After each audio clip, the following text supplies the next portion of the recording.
സ്വാഗതം. ഹരേ കൃഷ്ണ. ഹരേ കൃഷ്ണ. ഏത് വിഷയമാണെങ്കിലും പിഴ കൂടാതെ പഠിക്കണമെങ്കിൽ എന്ത് വേണം? ആവർത്തനം വേണം. ആവർത്തനത്തിന് നല്ല പ്രയോജനമുണ്ട് അല്ലേ?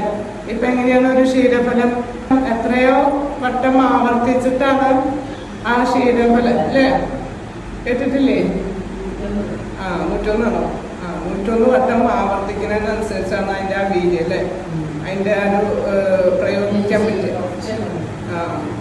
അപ്പം അതേപോലെ ഈ ആത്മാവിനെ കുറിച്ചിട്ട് നമ്മൾ കേട്ടിട്ടാണ് ആവർത്തിച്ച് മനസ്സിലാക്കിയാലാണ്, കേട്ടാലാണ് അതിന് നമുക്ക് അറിയാൻ സാധിക്കുള്ളൂ. അതാണ് ഇവിടെ പറയുന്നത്. എത്രയോ വട്ടം നമ്മൾ ഇത് പറഞ്ഞിട്ട് വേണം നമ്മൾ ആത്മാവാണെന്നുള്ളത് നമ്മുടെ ഉള്ളിൽ കുറച്ചെങ്കിലും ബോധ്യം വരണമെങ്കിൽ. അപ്പോൾ 24ാമത്തെ ശ്ലോകം വായിക്കാം. അചിന്യോയം അദഹോയം ക്ലേദോയം അശോഷ്യ ഏവച നിത്യ സർവഗതസ്ഥാനൂരചലോയം സനാതനഃ. അപ്പോൾ ജീവാത്മാവിനെ മുറിക്കാനോ ദഹിപ്പിക്കാനോ കുതിർക്കാനോ ഉണക്കാനോ കഴിയില്ല. ആരാണ് ജീവാത്മാവ് എന്ന് പറയുന്നത്? നമ്മളെ. ശാശ്വതനും സർവത്ര ഗമിക്കാൻ കഴിവുള്ളവനും പരിണാമങ്ങൾക്ക് അതീതനും അചഞ്ചലനും നിത്യനുമാണ് ഈ ആത്മാവ്. സർവത്ര ഗമിക്കാൻ കഴിവുള്ളവനും എല്ലായിടത്തും സർവഗത എന്നാണ് പറയുന്നത്. സർവഗത എന്ന് പറയുമ്പോൾ ജീവാത്മാവിനെ എല്ലായിടത്തും കഴിയാൻ പറ്റും. ജീവാത്മാവിനെ അഗ്നി കൊണ്ടോ വായു കൊണ്ടോ വെള്ളം കൊണ്ടോ ഒന്നും കൊണ്ടും നശിപ്പിക്കാൻ കഴിയാൻ പറ്റാത്തത് കൊണ്ട് തന്നെ എല്ലാറ്റിലും എന്തുണ്ട്? ജീവാത്മാവിന് കഴിയാൻ പറ്റും. അപ്പോൾ സൂര്യനിലും എന്തുണ്ട്? ജീവാത്മാവുണ്ട്. നമ്മൾ കാണുന്ന ഈ ഭൂമിയിൽ മാത്രമല്ല, പഞ്ചഭൂത നിർമ്മിതമാണ് ശരീരം എന്നുള്ളത്. എന്തൊക്കെയാണ്? ഭൂമി,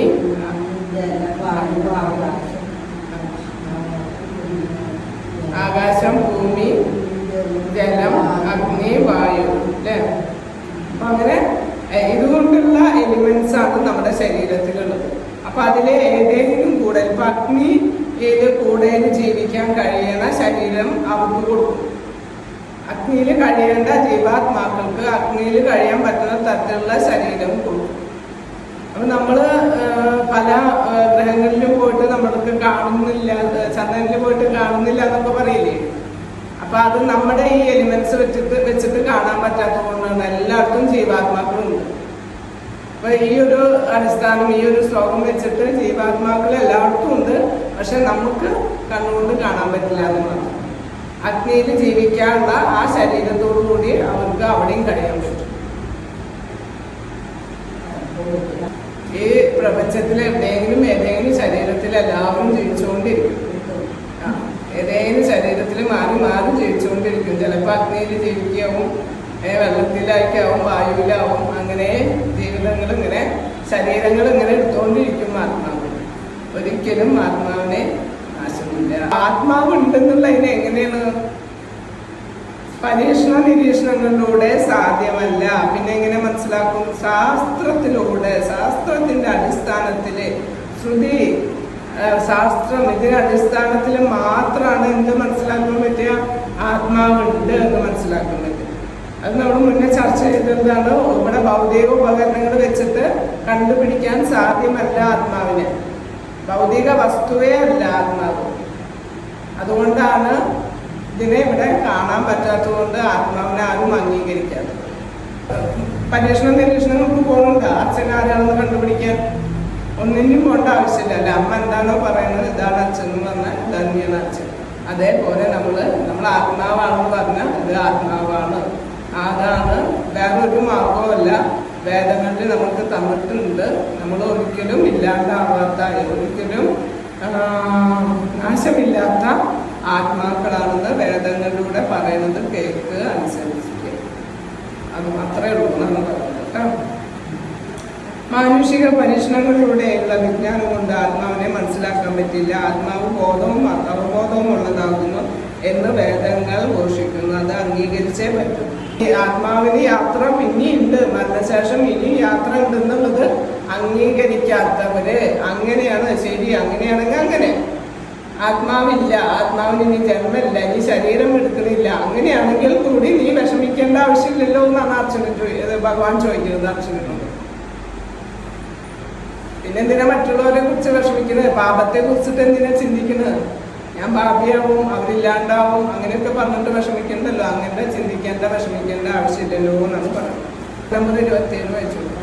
ഇമ്പോർട്ടന്റ് ശ്ലോകമാണ്. ജാതസ്യ ഹേതുഃ മൃത്യുഃ ധ്രുവം ജന്മാമൃതസ്യ ച തസ്മാദപരിഹാരാർത്ഥേ യത്നം ശോചിതുമർഹസി. ജനിച്ചവനെ മരണം നിശ്ചിതമത്രേ. ഭഗവാൻ ഇതാ പറയുന്നു. ജാതസ്യ ധ്രുവോ മൃത്യോ ധ്രുവം ജന്മാമൃതസ്യ ച തസ്മാദപരിഹാരാർത്ഥം നത്വം ശോചിതുമർഹസി. വളരെ ഇമ്പോർട്ടൻ്റ് ആണ് ഈ ഒരൊറ്റ ശ്ലോകം. ഗംഭീരം. എന്താണ്? ജനിച്ചവന് മരണം നിശ്ചിതമാണ്. ഒരാൾ ജനിച്ചിട്ടുണ്ടെങ്കിൽ ആൾക്ക് മരണം നിശ്ചയമാണ്. മരിച്ചവനോ ജനന നിശ്ചയമാണ്. അതിനാൽ തൻ്റെ അനിവാര്യമായ കർത്തവ്യ നിർവഹണത്തെ പറ്റി നീ വ്യസനിക്കേണ്ടതില്ല. അതുകൊണ്ട് എന്താണ്? കർത്തവ്യ നിരതനാവാനാണ് പറഞ്ഞത്. അപ്പൊ മരിച്ച ജനനവും നിശ്ചിതമാണെന്നാണ് ഭഗവാൻ പറയുന്നത്. അപ്പൊ ആരും സമ്മതിച്ചില്ലെങ്കിലും ഭഗവാൻ ഇവിടെ ഉറപ്പിച്ച് പറയുന്നു. ജസ്മാത് അപരിഹാരാർത്ഥേ. അതുകൊണ്ട് അപരിഹാരാർത്ഥേ, ഒരു പരിഹാരമില്ല ഇതിന്. എല്ലാവരും മരണത്തോടു കൂടി എല്ലാം കഴിഞ്ഞു, സുഖമായി. മരിച്ചു പോയവർക്കൊന്നും അറിയണ്ടല്ലോ എന്നൊക്കെ പറയുന്നല്ലോ. അപ്പൊ ആരും അങ്ങനെ ചിന്തിക്കണ്ട. മരിച്ചവന് ജനനവും ഉണ്ട്, നിശ്ചയമാണെന്നാണ് ഭഗവാൻ പറയുന്നത്. എന്തായാലും എന്താണ്? മരിച്ചു കഴിഞ്ഞാൽ എന്താ സംഭവിക്കുന്നത്? അവർക്ക് ജനനമുണ്ട്. അപ്പൊ മരണത്തോടു കൂടി ഇല്ലാണ്ടാവുന്ന അല്ല ഭഗവാൻ പറയുന്നത്. എന്താണ് ഭഗവാൻ പറയുന്നത്? മരണം കഴിഞ്ഞിട്ടുണ്ടെങ്കിൽ അതാ ആള് ജനിച്ചു, എവിടെയെങ്കിലും ജനിക്കല് കഴിഞ്ഞു. ആ മരിച്ച ആളെന്നെയാണ്, ശരീരം അതല്ല മാത്രം. ഈ കുപ്പായം മാറുണ്ടെന്ന് മാത്രം. കുപ്പായം മാറുന്നുണ്ടെന്ന് മാത്രം. ഇതേ ആളെന്നെ വേറൊരു ശരീരത്തിൽ. പഴകിയ കുപ്പായം മാറി പുതിയ കുപ്പായം. ജീവിതത്തിൽ താൻ ചെയ്ത കർമ്മങ്ങൾക്കനുസരിച്ച് ഒരാൾക്ക് ജന്മം എടുക്കേണ്ടി വരുന്നു. അപ്പൊ എങ്ങനെയാണ് ജന്മം എടുക്കുന്നത്? ജനിക്കുന്നത് എങ്ങനെയാണ്? കർമ്മത്തിനനുസരിച്ച്. നമ്മുടെ കർമ്മം എങ്ങനെയാണോ അതിനനുസരിച്ച് നമ്മൾ ജനിക്കുന്നത്. ആ കർമ്മങ്ങളുടെ കാലാവധി കഴിയുമ്പോൾ അടുത്ത ജന്മം എടുക്കാൻ വേണ്ടി മരിക്കുകയും വേണം. ഓരോ ജന്മത്തിന് ഇത്ര കർമ്മം ചെയ്യാനും ഒക്കെ അനുവദിച്ചിട്ടുള്ള ശരീരമാണ് നമുക്ക് തന്നിട്ടുള്ളത്. അത് കഴിഞ്ഞാൽ അടുത്ത കർമ്മം അനുഭവിക്കാനുള്ള ശരീരം വേറെ വരും. ഇപ്രകാരം ഒരാൾ ഒന്നിനു പിറകെ ഒന്നായുള്ള ജന്മ മരണമാകുന്ന ചക്രത്തിൽപ്പെട്ട് മോചനമില്ലാതെ ഉഴലുന്നു. നമ്മളിപ്പോ ചെയ്യുന്ന കർമ്മങ്ങളാവില്ല. ഏതെങ്കിലും ജന്മത്തിൽ ചെയ്ത കർമ്മം അനുഭവിക്കാൻ വേറെ ശരീരം ഇനി വേണ്ടി വരും. അപ്പൊ അങ്ങനെ ജനിച്ചവന് മരണം നിശ്ചയം, മരിച്ചവന് ജനനവും നിശ്ചയമാണെന്നാണ് ഭഗവാന്റെ. അതന്നെ. ആ ജന്മം കിട്ടുന്നത് എന്തിനാണ്? ഏത് കർമ്മം ചെയ്താലാണ് ഇനി നമുക്ക് രക്ഷപ്പെടാൻ പറ്റുക? ഭഗവാൻ കർമ്മങ്ങൾ ചെയ്താൽ മാത്രമാണ് രക്ഷപ്പെടാൻ പറ്റുക. ആരൊക്കെ പെടുന്നുള്ളത് നന്നായിട്ട് എങ്ങനെയാണ് നമുക്ക് മനസ്സിലാക്കുക? നന്നായി നാമം ജപിക്കുക.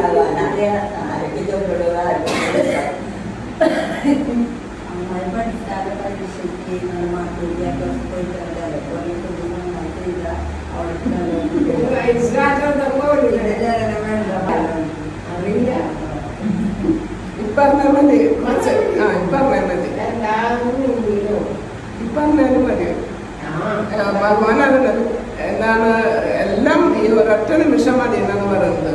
ഭഗവാന്റെ അടുത്തേക്ക് പോകുമ്പോൾ ഒരേ ഒരു നിമിഷം മതി. ഒരു മുഹൂർത്തം കൊണ്ടാണ് ഗദ്ദാക മഹർഷിക്ക് മുക്തി കിട്ടിയത്. അപ്പൊ അതുകൊണ്ട്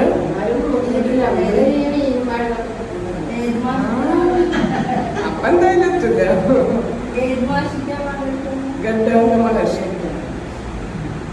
അനാവശ്യമായ യുദ്ധത്തെയോ വധത്തെയോ സാധീകരിക്കുന്നില്ല. എങ്കിലും മനുഷ്യ സമൂഹത്തിൽ നീതിപാലനത്തിന് വേണ്ടി യുദ്ധവും ഹിംസയും ഒഴിച്ചുകൂടാതെ വരുന്നു.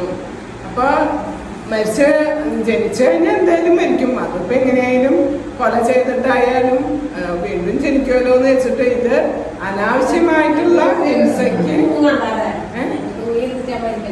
അല്ല, ഇത് ഈ ഹിംസ ചെയ്യല്ലോ, യുദ്ധാണല്ലോ, ഇപ്പൊ ഇവിടെ യുദ്ധാണല്ലോ. യുദ്ധം കൊണ്ട് യുദ്ധം അനാവശ്യമായിട്ട് ചെയ്യാനൊന്നുമല്ല, ഇവിടെ നീതി നടപ്പാക്കാനാണ്, നീതിക്ക് വേണ്ടിയിട്ടാണ് കൊല്ലുന്നത്. ഇങ്ങനെ ജനിച്ചു കഴിഞ്ഞാൽ എന്തായാലും മരിക്കുമല്ലോ എന്ന് വെച്ചിട്ട് ഇവിടെ ഹിംസേനെ പ്രോത്സാഹിപ്പിക്കുകയല്ല ചെയ്യുന്നത്. ഈ ഇത് ശരിക്കും മനസ്സിലാക്കിയിട്ട് എന്ത് വേണം, ഇവിടെ ധർമ്മം പുനഃസ്ഥാപിക്കാനാണ്. ഈ യുദ്ധം എന്താണ്? ഇത് ഈശ്വര കൽപ്പിതമാണ്. ഇത് അനിവാര്യമായതുകൊണ്ടാണ് ഇവിടെ യുദ്ധം ചെയ്യുന്നത്. അല്ലാണ്ട് ഹിംസേനെ പ്രോത്സാഹിപ്പിക്കുകയല്ല, ഹിംസ പാടുകയല്ല. ഒരു ജീവജാലങ്ങളെയും കൊല്ലാനല്ല ഭഗവാൻ പറയുന്നത്. ഈ ആത്മാവിനെ കുറിച്ച് പറയുമ്പോൾ പലർക്കും തെറ്റിദ്ധാരണ വന്നതാണ്. അപ്പൊ അതാണ് കറക്റ്റ് മനസ്സിലാക്കുക. ആത്മാവുണ്ടെന്ന് വിശ്വസിച്ചാലും ശരി, വിശ്വസിച്ചില്ലെങ്കിലും ശരി, ദേഹനാശത്തിൽ വ്യസനിക്കേണ്ടതില്ല. അപ്പൊ തുടക്കത്തിലെ അവ്യക്ത ദിശയിലാണ്, പിന്നെ എന്താണ്, പിന്നെ ഒന്ന് വ്യക്തമാവും, പിന്നെയും അവ്യക്ത ദിശയിലേക്ക് പോകും. അതായത് ജീവന്റെ പ്രയാണമാണ് വീണ്ടും പറയുന്നത്.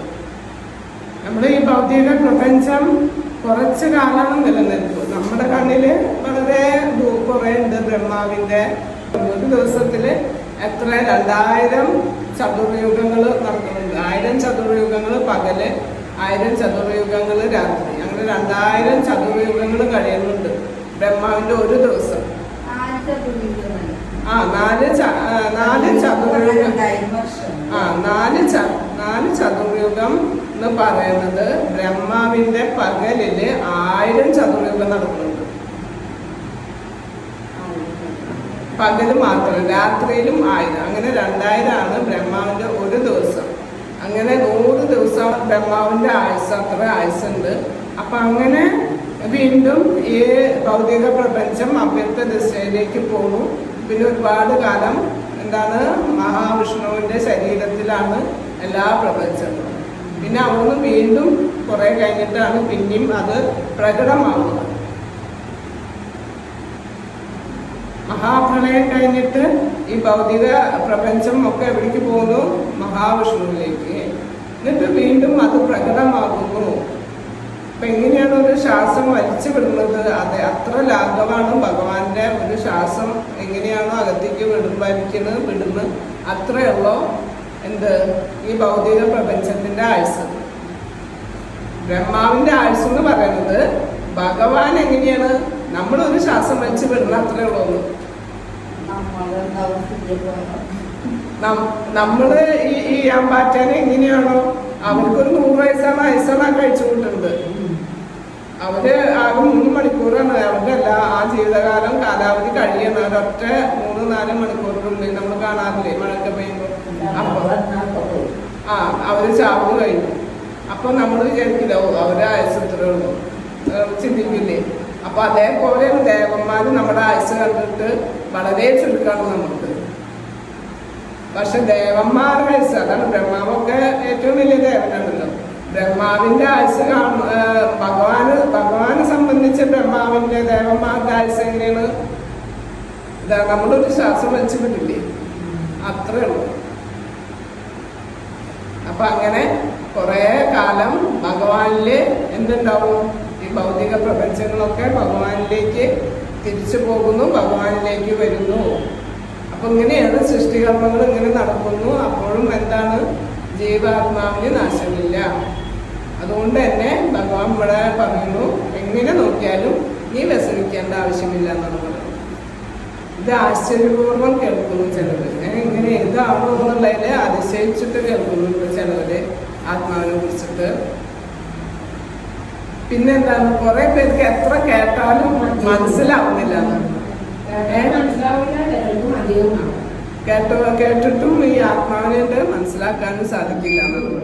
അണുമാത്രനായ ആത്മസ്ഫുലിംഗത്തിനെ കുറിച്ചുള്ള അത്ഭുത രഹസ്യങ്ങൾ അജ്ഞരും തപശ്ചര്യകളൊന്നും ഇല്ലാത്തവരുമായ മനുഷ്യർക്ക് മനസ്സിലാവുകയില്ല. അപ്പൊ എന്താണ്, ആത്മാവിനെ കുറിച്ചിട്ട് ആർക്കാണ് മനസ്സിലാക്കാൻ പറ്റുക? ജീവിതത്തില് കുറെ അജ്ഞതരായിട്ടുള്ള ആൾക്കാർക്ക് ആർക്കും ആത്മാവിനെ കുറിച്ചിട്ട് പറഞ്ഞാൽ മനസ്സിലാവില്ല. അംഗീകരിക്കാത്തത് എന്തുകൊണ്ടാണ്? പിന്നെ എങ്ങനെയാണ് ആർക്കാണെന്ന് മനസ്സിലാവുക ആത്മാവിനെ കുറിച്ചിട്ട്? എന്തെങ്കിലും തപസ് യജ്ഞങ്ങളൊക്കെ ചെയ്താലേ അവർക്കാണ് മനസ്സിലാവുക. അപ്പൊ നമ്മുടെ യജ്ഞം എന്താണ്? ഹരേ കൃഷ്ണ കൃഷ്ണ കൃഷ്ണ ഹരേ ഹരേ ഹരേ രാമ രാമ രാമ ഹരേ ഹരേ.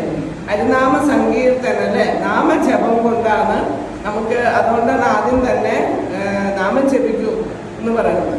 അങ്ങനെ ജപിക്കുമ്പോൾ അതൊരു വലിയൊരു യജ്ഞമായി. അങ്ങനെയുള്ള യജ്ഞം ചെയ്തിട്ട് നമുക്ക് എന്ത് മനസ്സിലാക്കാൻ പറ്റുള്ളൂ? ഇത് കേൾക്കുമ്പോൾ ഇത് സ്വീകരിക്കാനും അംഗീകരിക്കാനും മനസ്സിലാക്കാനും എന്ത് വേണം? എന്തെങ്കിലുമൊക്കെ യജ്ഞങ്ങളിൽ ഏർപ്പെടണം. അപ്പോഴാണ് ഈ ആത്മാവിനെയും പരമാത്മാവിനെയും ഭഗവാനെയൊക്കെ കുറിച്ച് മനസ്സിലാക്കാൻ സാധിക്കുള്ളൂ. അല്ലെങ്കിൽ എല്ലാവരും എത്ര കേട്ടാലും മനസ്സിലാവില്ല, ആ ഭക്തന്മാർക്ക് ഒട്ടും മനസ്സിലാവില്ല. അപ്പൊ നമ്മൾ ഏതെങ്കിലും യജ്ഞങ്ങളിൽ ഏർപ്പെടണം. അപ്പൊ ഈ കലിയുഗത്തിൽ പറഞ്ഞിട്ടുള്ള യജ്ഞാണ് ഹരിനാമ സങ്കീർത്തന യജ്ഞം. നമ്മളെ കുറിച്ച് അറിഞ്ഞില്ലെങ്കിൽ നമ്മളിവിടെ എന്ത് ചെയ്താലും അവസാനം എന്തിലേക്ക് പോകും? സംഭവിക്കും? പരാജയത്തിലേ കലാശിക്കുള്ളൂ എന്നാണ് പറയുന്നത്. ആത്മാവിനെ കുറിച്ചിട്ട് ഭഗവാനെ കുറിച്ചിട്ടൊക്കെ നമ്മൾ അറിഞ്ഞിട്ട് ജീവിതം എങ്ങനെ ചിട്ടപ്പെടുത്തി കൊണ്ടുപോകണം. അല്ലെങ്കിൽ ജീവിതം പരാജയത്തിലേ സംഭവിക്കൂ. അതാണ് ആത്മീയ വീക്ഷണത്തിലൂടെ വേണം നമ്മൾ ഭൗതികമായിട്ടുള്ള കാര്യങ്ങളെ നേരിടാൻ. ഭൗതിക പ്രശ്നങ്ങളെയും എല്ലാറ്റിനെയും എന്ത് വീക്ഷണം വേണം? ഈ ആത്മീയ വിചാരത്തോടു കൂടിയിട്ട് ആ അവബോധം നമ്മളിൽ ഉണ്ടാവണം. അല്ലെങ്കിൽ ഇവിടെയുള്ള എല്ലാ പ്രവർത്തനം പരാജയത്തിലാണ് വരിക, അവസാനം സീറോ. ഇവിടെ പ്രത്യേകം പ്രഭാതിൽ പ്രത്യേകം എഴുതിയെടുക്കണം. ഈ അവനെ പറ്റിയുള്ള ചിന്ത കൊണ്ട് തന്നെ നമുക്ക് ഒരുപാട് പ്രശ്നങ്ങളെ പരിഹരിക്കാൻ പറ്റുന്നു. നമ്മുടെ ജീവിത പ്രശ്നങ്ങൾക്ക് പരിഹാരം ഈ ആത്മീയ ബോധം ഉണ്ടായാൽ മതി. നമ്മൾ ആത്മാവാണെന്നുള്ള ചിന്ത കൊണ്ട് തന്നെ നമുക്ക് ഒരുപാട് പ്രശ്നങ്ങളെ പരിഹരിക്കാൻ പറ്റും. നമുക്ക് എത്ര എല്ലാവരോടും പെരുമാറ്റത്തിലായാലും ഇവിടെ കാണുന്ന ഭൗതികമായിട്ടുള്ള ഇന്ദ്രിയങ്ങളുടെ ഇന്ദ്രിയങ്ങളുടെ ആ തൃപ്തിക്ക് വേണ്ടിയിട്ടുള്ള ഇതാണ് നമ്മളുടെ എല്ലാ പ്രവർത്തനം. അതിനൊക്കെ ആ പ്രവർത്തനം എന്താണ് കലാശിക്കുക? പരാജയത്തിലെ കലാശിക്കണം. അപ്പൊ അതിനാണ് ഈ ആത്മീയ അവബോധം വളർത്തിയെടുത്താലും മാത്രമാണ് ആ ചിന്ത. അതുകൊണ്ട് മാത്രം തന്നെ എല്ലാറ്റിനും പരിഹാരം ഉണ്ടാവുന്നതാണ് പറയുന്നത്. നമ്മൾ ചിന്തിക്കുന്നില്ല, നമ്മൾ ഫുള്ള് ഈ ശാരീരിക ബോധത്തിലാണ് പ്രവർത്തിക്കുന്നത്. എല്ലാവരും അടിച്ചു പൊളിച്ച് നടക്കണതിലാണ് താല്പര്യമുള്ളത്. അതല്ല, ഒരുപാട് പ്രശ്നങ്ങൾ അഭിമുഖീകരിക്കുന്നുണ്ടല്ലോ. നമ്മളിപ്പോ എത്രയോ പേര് മരണത്തില് ദുഃഖിച്ച് ആകെ വിഷമിക്കുന്നുണ്ട്. അതേപോലെ അസുഖം വന്നിട്ട് വിഷമിക്കുന്നുണ്ട് അല്ലേ? അപ്പൊ ഈ ശരീരത്തിന്റെ വേദനകള്, അസുഖങ്ങള്, മറ്റുള്ളവരുടെ നഷ്ടങ്ങള്, ഇതിലൊക്കെ ഒരുപാട് വിഷമിക്കുന്നുണ്ട്. അപ്പൊ അവർക്കൊക്കെ ഈ ആത്മീയ വിചാരം തന്നെ ആ പ്രശ്നങ്ങൾക്ക് പരിഹാരമായി, എല്ലാത്തിനും പരിഹാരമായി. വലിയ വലിയ സ്വപ്നങ്ങളായിട്ടാണ് എല്ലാവരും നടക്കുന്നത്. അപ്പൊ ഏത് സ്വപ്നമാണ് കാണുന്നതെന്ന് അറിയുന്നില്ല. എന്നിട്ട് ടെൻഷൻ അടിച്ചിട്ടാണ് എല്ലാവരും ഉത്കണ്ഠ, ആകുലത. പുതിയ ജനറേഷൻ എന്ന് പറഞ്ഞിട്ടൊരു കാര്യമില്ല. എല്ലാവരും എന്തൊക്കെയോ എത്തിപ്പിടിക്കാൻ ഓടിയോണ്ട് നടക്കുന്നു. പക്ഷെ ഇതിനൊക്കെ പരിഹാരം എന്താണുള്ളത്? ഈ ആത്മീയ അവബോധം വളർത്തിയെടുത്താൽ മാത്രമാണ് ഭൗതികമായിട്ടുള്ള എല്ലാ പ്രശ്നങ്ങൾക്കും പരിഹാരം. ജീവിതത്തിലെങ്കിലും ആത്മാവിനെ കുറിച്ചുള്ള വസ്തുതകൾ അറിയാൻ സാധിച്ച മനുഷ്യന്റെ ജീവിതം സഫലമായി. മറ്റു സിദ്ധാന്തങ്ങളിലേക്ക് തിരിഞ്ഞു പോകാതെ സർവോത്തമനായ ശ്രീകൃഷ്ണ ഭഗവാൻ ഭഗവത്ഗീതയിൽ പറഞ്ഞതിനെ അംഗീകരിക്കുക. കൃഷ്ണനെ പരമദിവ്യോത്തമ പുരുഷനായി സ്വീകരിക്കാൻ ഒരാൾ മുൻ ജന്മത്തിലോ ഈ ജന്മത്തിലോ ഒട്ടേറെ തപസ്സും ത്യാഗവും അനുഷ്ഠിച്ചേ തീരൂ. ദിവ്യോത്തമ പുരുഷൻ ശ്രീകൃഷ്ണ ഭഗവാനാണെന്ന് അംഗീകരിക്കാന് സ്വീകരിക്കാന് ഒരാൾ എന്ത് ചെയ്യണം? ഒട്ടേറെ തപസ്സുകൾ ചെയ്യണം, യജ്ഞങ്ങൾ ചെയ്യേണ്ടി വരും. അല്ലാണ്ടൊന്നും ഈ ഭഗവാനെ ആരും മനസ്സിലാക്കാനാ പറ്റില്ല, അസാധ്യമല്ല. എല്ലാവരും എന്താണ് ചിന്തിക്കുക? ഭഗവാനെ എന്തൊക്കെയോ കാണിച്ച് ഒരു മായാജാലക്കാരൻ എന്നുള്ളതാ. അല്ലാണ്ട് ഭഗവാനാണെന്നുള്ളത് അംഗീകരിക്കാൻ ഒരുപാട് തപസ്സുകൾ ചെയ്യേണ്ടി വരുന്നത് പറഞ്ഞു.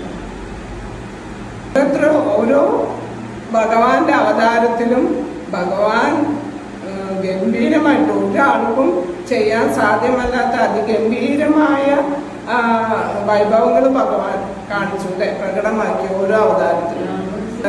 ശ്രീരാമ അവതാരത്തിലും നമുക്ക് കാണാം, ശ്രീകൃഷ്ണ അവതാരത്തിലും നരസിംഹാവതാരത്തിലും വാമനാവതാരത്തിലും ഒക്കെ അല്ലേ, ആ വാമന രൂപം വരാഹ രൂപം എടുത്തിട്ടും എല്ലാ അവതാരത്തിലും അതിഗംഭീരമായിട്ടുള്ള ഭഗവാനും സാധാരണ മനുഷ്യന്മാർക്കല്ല ഒരാൾക്കും സാധ്യമല്ലാത്ത കാര്യങ്ങൾ ഭഗവാൻ പ്രകടമാക്കിയിട്ട് ഈ ഭൂമിയിൽ വന്നിട്ട് പോലും എന്താണ് ആ ഭഗവാനെ സ്വീകരിക്കുക, ജീവിതത്തിലേക്ക് സ്വീകരിച്ചിട്ട് ആ ഭഗവാന് വേണ്ടിയിട്ട് നമ്മൾ ജീവിക്കാൻ ആരും സന്നദ്ധരാവാത്തത് എന്തുകൊണ്ടാണ്? ആ ഭഗവാനെ സ്വീകരിക്കണം, അറിയണം, ഇത് ഭഗവാനാണ്, എൻ്റെ ഭഗവാനെ എല്ലാം സാധിക്കുന്നുള്ളത് മനസ്സിലാക്കിയിട്ട് ആ ഭഗവാൻ പറയണ പോലെ ജീവിക്കുക, ഭഗവാന്റെ ലോകത്തേക്ക് പോകണം എന്നുള്ള ആഗ്രഹം എന്തുകൊണ്ടാണ് വരാത്തത്? അവരെ ഒരുപാട് ജന്മങ്ങൾ ഇനിയും കഴിയണം.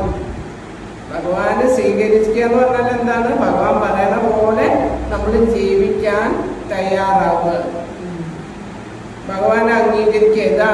ഇതാണ് സാക്ഷാൽ ദിവ്യോത്തമ പരമ ദിവ്യോത്തമ പുരുഷൻ, supreme personality of God head എന്നുള്ളത് മനസ്സിലാക്കണമെങ്കിൽ എത്രയോ ജന്മങ്ങളിൽ നമ്മൾ തപസ്സുകളും യജ്ഞങ്ങളും ചെയ്തവർക്കും മാത്രമാണ് സാധ്യമാകുക എന്ന് പറയുന്നത്. അല്ലാത്തവരൊന്നും ഈ കൃഷ്ണ ആരാധനയിലേക്കോ അല്ലെങ്കിൽ കൃഷ്ണഭക്തി ചെയ്യാനോ അവർക്കൊന്നും സാധ്യമാകില്ല.